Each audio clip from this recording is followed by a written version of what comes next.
ব্যাংকের সেভিংস অ্যাকাউন্টে minimum balance কত থাকতে হবে?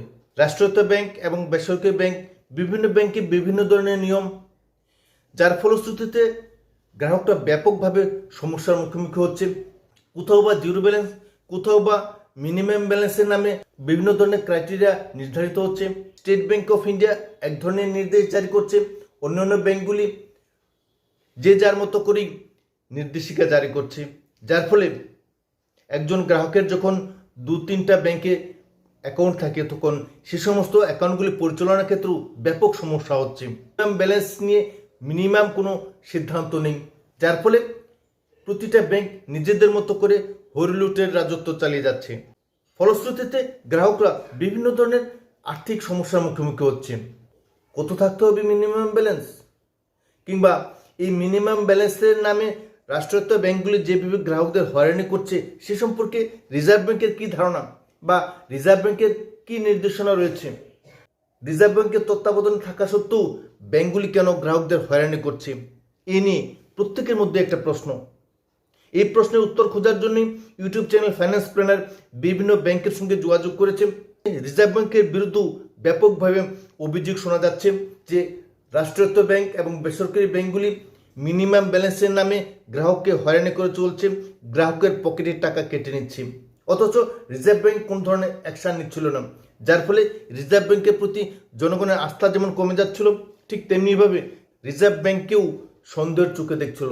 সমগ্র ভারতে যখন অভিযোগ ব্যাপকতা পাচ্ছিল তখন আরবিআই মুখ খুলতে বাধ্য হয়েছে। সেভিংস ব্যাংক অ্যাকাউন্টে কত মিনিমাম ব্যালেন্স থাকতে হবে তা আরবিআই নির্ধারিত করে না। রিজার্ভ ব্যাংক স্পষ্টভাবে নির্দেশ দিয়েছে যে যে কোনো সেভিংস অ্যাকাউন্টে কত মিনিমাম ব্যালেন্স রাখতে হবে তা ব্যাংকগুলি নির্ধারিত করবে। এক্ষেত্রে আরবিআই কখনো নির্দেশিকা জারি করে না, কিংবা আরবিআই এক্ষেত্রে ব্যাংকগুলির হাতে ক্ষমতা প্রদান করছে এবং এই বিষয়টা নিয়ন্ত্রণের কোনো এখতিয়ার আরবিআইয়ের হাতে নেই।